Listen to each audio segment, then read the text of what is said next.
வணக்கம் அன்பு நண்பர்களே. அகில இந்திய அளவுல 400+ இடங்களை பெறுவோம் அப்படின்னு சொல்லக்கூடிய பாரதிய ஜனதா கட்சி வட இந்தியால பாஜக கொஞ்சம் கொஞ்சமா பலவீனமாயிட்டு இருக்கு. இந்தியா கூட்டணி ஆட்சி அமைக்கிறதுக்கே ரொம்ப பக்கத்துல வந்துட்டோம் அப்படின்னு பேசக்கூடிய இந்தியா கூட்டணியினுடைய கட்சிகள் உண்மையிலே என்னதான் நடக்குது? பாஜகவால 400+ இடங்களை அடைய முடியுமா? இந்தியா கூட்டணி நாளுக்கு நாள் வலுவடைஞ்சுக்கிட்டே வருதா அல்லது ஆரோக்கியமா இருக்கா? எப்படி இருக்க போகுது?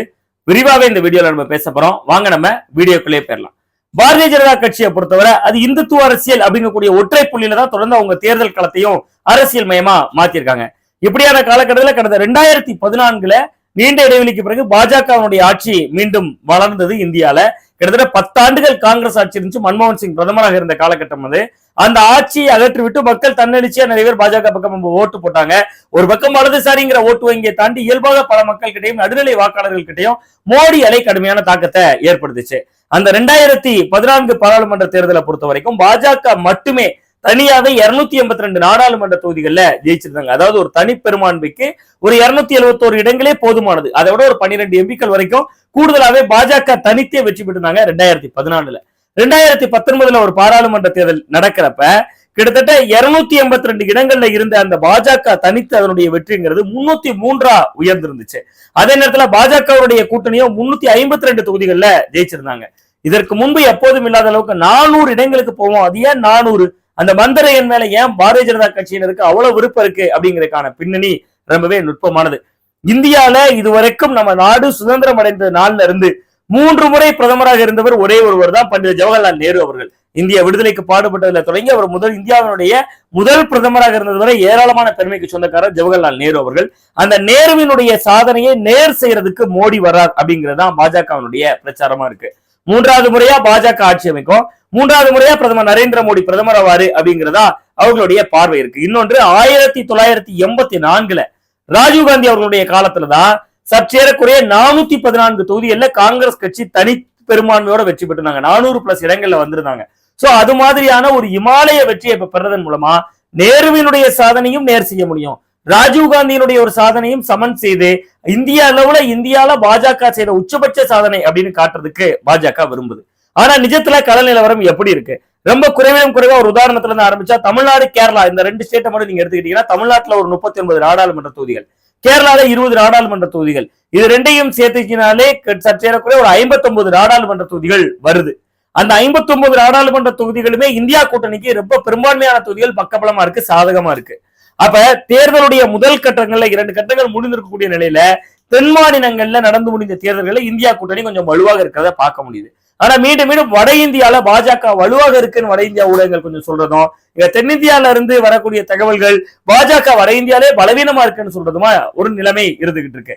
பாஜகவினுடைய உண்மையான நிலவரம் என்ன அப்படிங்கறது தான் நம்ம இந்த இதுல பேசுறோம். அதாவது பாஜக அமைத்திருக்கக்கூடிய அந்த என்டிஏ கூட்டணியில இன்னைக்கு பீகார் முதல்வராக இருக்கக்கூடிய நிதிஷ்குமார் அவருடைய கட்சியை தாண்டி பெரிய கட்சிகள் எதுவும் இல்லை. அப்ப தன் பலத்தை நம்பிதான் நிக்குது முழுசா பாஜக. அதே நேரத்துல பாஜக தன் பலத்தையும் நம்புது. தன்னுடைய பலமா அது நம்பக்கூடிய இன்னொரு மிக முக்கியமான விஷயம் இந்துக்களுடைய வாக்கு வங்கி. இந்து வாக்களை ஒருங்கிணைக்கிறதுக்காக தொடர்ந்து அவர் பேசிக்கிட்டே இருக்காரு மோடி. அது ஒரு கட்டத்துல வெறுப்புணர்வு பிரச்சாரமாகவும் எதிர்கட்சிகளால குற்றச்சாட்டுகளை முன்வைக்கப்படுது.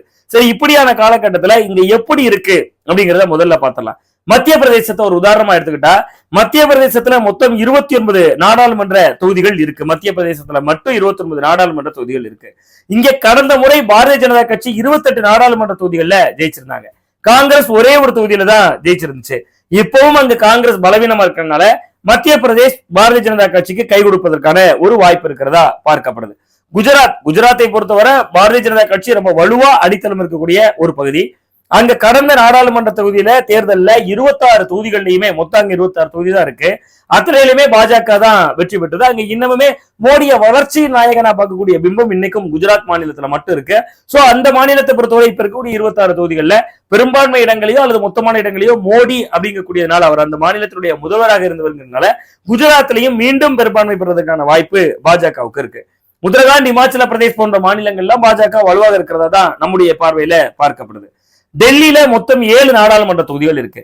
இந்த 7 நாடாளுமன்ற தொகுதிகளையும் கடந்த முறை பாஜக மொத்தமா எடுத்துட்டாங்க. ஆனா இந்த முறை களம் அங்க அப்படி இல்ல. டெல்லி கொஞ்சம் சிக்கலை ஏற்படுத்துகிறது. காரணம் என்னன்னா அங்க காங்கிரசும் ஆம் ஆத்மியும் ஒரே கூட்டணிக்குள்ள இருக்காங்க. இன்னொன்று, ஆம் ஆத்மியினுடைய அரவிந்த் கெஜ்ரிவால் மீது நடவடிக்கை எடுக்கப்பட்டு அவர் சிறையில இருக்கார்.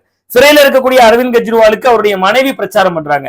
இதையெல்லாம் வைத்து பார்க்கிறப்ப அங்க தேர்தல் களத்துல முந்தி ஓடுவதற்கான வாய்ப்பு ஆம் ஆத்மி காங்கிரஸ் கூட்டணிக்கு இருக்கவும் செய்து அங்க கடுமையான போட்டியை கடுமையான நெருக்கடியை பாஜகவுக்கு இவங்க 2 பேரும் சேர்ந்து கொடுக்குறாங்க. ஹரியானா மாநிலத்துல மொத்தம் 10 நாடாளுமன்ற தொகுதிகள் இருக்கு. கடந்த முறை பாஜக இந்த 10 இடங்களையும் ஜெயிச்சிருந்தாங்க. ஆனா இந்த முறை பஞ்சாப், ஹரியானா மாநிலங்கள்ல எல்லாம் விவசாயிகளுடைய போராட்டம் கடுமையான எதிர்விளைவுகளை ஏற்படுத்தி இருக்கு.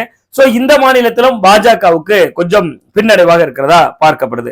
ராஜஸ்தான் மாநிலத்தை பொறுத்த வரைக்கும் கடந்த நாடாளுமன்ற தேர்தலில் ராஜஸ்தான் மொத்தமா 25 நாடாளுமன்ற தொகுதிகள்லயும் பாரதிய ஜனதா கட்சியை வெற்றி பெற்றிருந்தாங்க. ஆனா இந்த முறை களம் அங்க அப்படி இல்ல. இந்த முறை ஒரு 7-8 தொகுதிகள்ல பாஜக கடுமையான போட்டியை காங்கிரஸ் கிட்ட இருந்து எதிர்கொள்ளுது. காங்கிரசும் அங்க மெல்ல மெல்ல வளர்ந்திருக்கக்கூடிய காட்சியை நம்மளால பார்க்க முடியுது. சோ இதையெல்லாம் வைத்து பார்க்கிறப்ப வட இந்தியாக்கள்ல ரொம்ப குறிப்பா நம்ம பார்த்துக்கிட்டு இருக்கக்கூடிய தொகுதிகளிலேயே கடந்த முறை காங்கிரஸ் ரொம்ப பலவீனமாக தோல்வியடைந்த மாநிலங்களிலேயே இந்த முறை காங்கிரஸ் கணிசமான இடங்களை பெறதுக்கான ஒரு வாய்ப்பு தெரியுது. ஜார்க்கண்ட் மாநிலத்துல மொத்தம் இருக்கக்கூடிய 14 தொகுதிகள்ல கடந்த முறையை போல இந்த முறை அவர்களுடைய களம் இல்ல. அங்க முன்னாள் முதல்வராக இருக்கக்கூடிய ஹேமந்த் சோரனை சிறைக்கு அனுப்பிய சம்பவம் பாஜகவுக்கு ஒரு பின்னடைவை ஏற்படுத்துது. சோ இதையெல்லாம் வைத்து பார்க்கிறப்ப பல மாநிலங்கள்ல ரொம்ப பின்னடைவாக இருக்கக்கூடிய காட்சியை நம்மளால பார்க்க முடியுது. அதே நேரத்துல பாஜக தங்களுக்கு மிகவும் சாதகமாக நம்பக்கூடிய அயோத்தி ராமர் கோயில் விவகாரம், அந்த அயோத்தி ராமர் கோயில் விவகாரம் பாஜகவுக்கு முழுக்க ஓட்டு அரசியல்ல கை கொடுக்கும்னு நினைச்சாங்க. ஆனா அயோத்தி ராமர் கோயில் விவகாரம் வட இந்தியாவிலே பெரிய அளவுல ரியாக்ட் ஆகலைங்கிறது காங்கிரஸ் முகாமுக்கு ரொம்ப பிளஸ் அமைது. பாஜகவினருக்கு பெரிய அதிர்ச்சியாகவும் அது மாறி இருக்கு. இன்னொரு பக்கம் கடந்த நாடாளுமன்ற தேர்தல்ல 4 மாநிலங்கள்ல பாஜகவினுடைய நாடாளுமன்ற உறுப்பினர்கள் 0.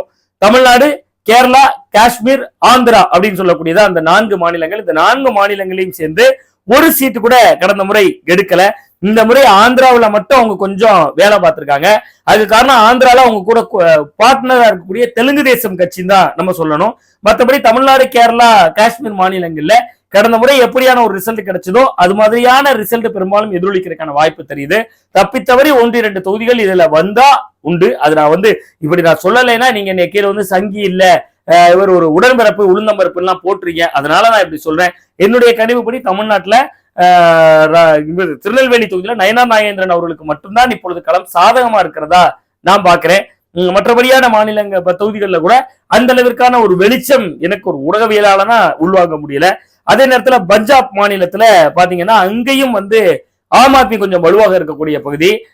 அங்க கடந்த முறை அவர்கள் எடுத்த பாஜக கூட்டணிக்கு சாதகமாக இருந்த அம்சங்கள் இந்த முறை இல்ல. விவசாயிகளுடைய போராட்டம் அங்கு எதிரொலிக்குது. ஆம் ஆத்மியினுடைய முதல்வராக டெல்லியில இருக்கக்கூடிய அரவிந்த் கெஜ்ரிவால் அவருடைய கைது நடவடிக்கை அங்கு எதிரொலிக்குது. இதையெல்லாம் வைத்து பார்க்கிறப்ப பஞ்சாப் களத்திலும் ஆம் ஆத்மியும் காங்கிரசும் அங்க தனித்தனியா நிக்கிறாங்க. அது ஒரு பாஜகவுக்கு ஒரு வகையில் அது பலமா அமைஞ்சிருது. அங்க யாரெல்லாம் தனிச்சு நிக்கிறாங்கன்னா காங்கிரஸ், ஆம் ஆத்மி, அகாலிதளம் எல்லாருமே தனித்தனியா நிக்கிறாங்க. சோ அந்த ஆளுங்கட்சிக்கு மத்திய ஆளுங்கட்சிக்கு எதிரான ஓட்டுகள் சிதறதுனால பாஜகவை பொறுத்தவரை பஞ்சாப்ல பெரிய ஆதரவும் இல்ல, பெரிய எதிர்ப்பும் இல்ல. எப்படி வேணாலும் முடிவு அமைஞ்சிடலாம். சில நேரம் லெக்கில அவங்க மொத்தமா கூட ஜெயிச்சிடலாங்கிற மாதிரி தான். ஏன்னா அங்க காங்கிரஸுக்கும் எதிர்கட்சிகள் ஓட்டு போடுவாங்க, ஆம் ஆத்மிக்கும் போடுவாங்க, அகாலிதளத்துக்கும் போடுவாங்கிறதா அங்க உள்ள நிலைமையா இருக்கு. ஆளுங்கட்சிக்கு எதிரான ஓட்டுகள், மத்தியிலே ஆளக்கூடிய கட்சிக்கு எதிரான ஓட்டுகள் பல பக்கங்களாக சிதறுகின்ற மாநிலத்தில் ஆளக்கூடிய ஆம் ஆத்மி கட்சிக்கு எதிரான ஓட்டுகளை ஒருவேளை பாஜக அறுவடை செய்யலாம். ஏன்னா அகில இந்திய அளவில் அவங்க 2 பேரும் ஒரே கூட்டணியில காங்கிரசும் இருக்கிறதுனால அந்த விஷயங்கள் நமக்கு எதிரொலிக்குது அப்படின்னு பாக்குறோம். வடகிழக்கு மாநிலங்களை பொறுத்தவரை உத்தரப்பிரதேசத்துல மொத்தம் 80 சீட் இருக்கு. கடந்த முறை அங்க 64 சீட்டுகள்ல ஜெயிச்சிருந்தாங்க பாரதிய ஜனதா கட்சி. அதே நேரத்தில் பகுஜன் சமாஜ் கட்சி மாயாவதியை தலைமையாக கொண்டு இருக்கக்கூடிய பகுஜன் சமாஜ் கட்சி கடந்த முறை 10 சீட் எடுத்திருந்தாங்க. இந்த முறை பகுஜன் சமாஜ் கட்சி கடல்ல கரைச்ச பெருங்காயம் மாதிரி அங்க உத்தரப்பிரதேசத்துல இருக்கு.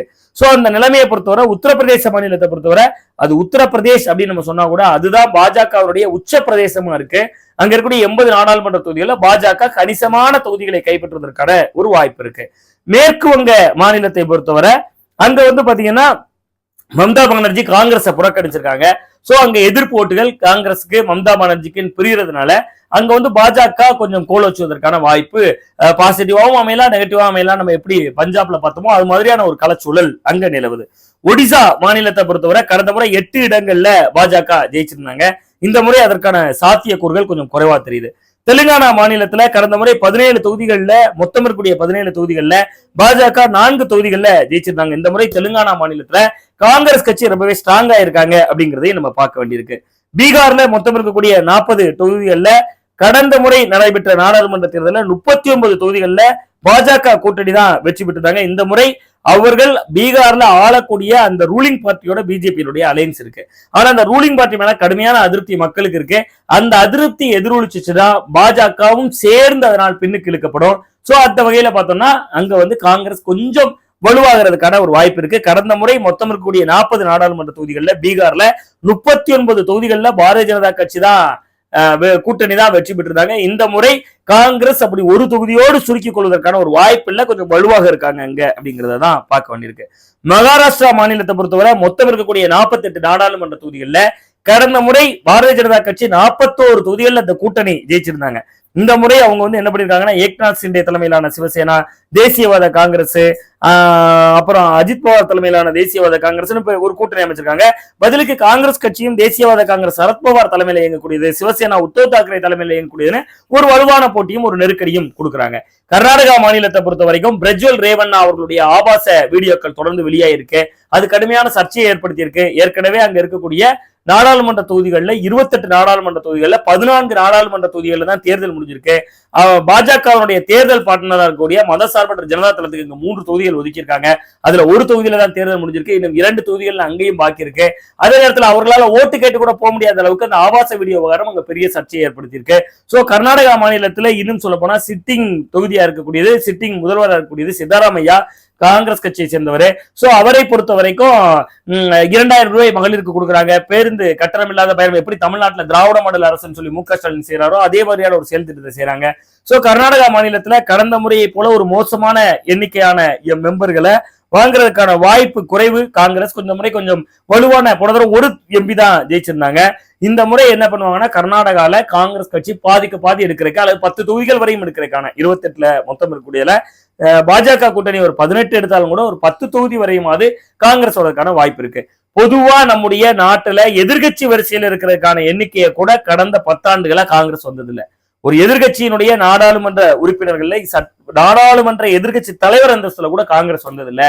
நாம் களச்சூழலை வைத்து பாக்குறப்ப இந்த முறை நிலைமை காங்கிரஸுக்கு அப்படி மோசமா தெரியல. இன்னொன்று பாஜக சொல்வதை போல ஒரு 400 இடங்களை வென்றுவோன்னு ஒரு பூர்வாதாரமா பேசுறதுக்கான களவாய்ப்புகளும் இங்க இல்ல. சோ இந்த சூழலை பொறுத்தவரை ஒரு கடும் போட்டி நெக் அண்ட் நெக் ஃபைட் இருக்கு அப்படிங்கிறத பார்க்க முடியுது.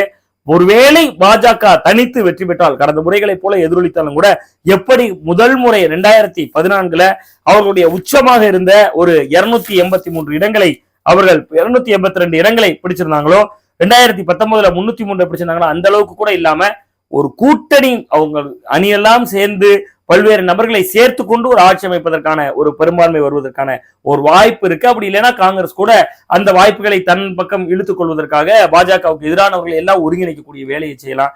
பாஜகவை பொறுத்தவரை 250 தொகுதிகளுக்கு வரைக்கும் சரளமா வர்றதுக்கான ஒரு வாய்ப்பு தெரியுது. அப்படின்னாலே ஒரு 20 தொகுதிகள் தான் தேவை. காலம் மாறலாம், காட்சிகள் மாறலாம். வட இந்தியாவில் இன்னமும் நாட்கள் இருக்கிறது, தேர்தலுக்கான அவகாசம் இருக்கிறது. பிரச்சாரத்தில் அயோத்தியை பேசுகிறார்கள். காங்கிரஸ் ஆட்சிக்கு வந்து விட்டால் இந்துக்களுடைய சொத்துக்களை எல்லாம் எடுத்து இஸ்லாமியர்களுக்கு கொடுத்து விடுவார்கள் என்கிற போல கோஷங்கள் எழுப்பப்படுகிறது. இதெல்லாம் மக்கள் மன்றத்தில் இந்துக்களுடைய வாக்கு வங்கியை எந்த அளவுக்கு ஒருங்கிணைக்கிறது என்பதை பொறுத்து களச்சூழல் மொத்தமாக கூட மாறலாம். காத்திருக்கலாம், நாமும் பொறுத்திருக்கலாம், பார்க்கலாம் களம் எப்படி மாறுகிறது என்று. மீண்டும் ஒரு நல்ல அரசியல் அப்டேட்டோடு உங்களை சந்திக்கின்றேன். நான் உங்கள் சுவாமிநாதன், ஊடகவியலாளர்.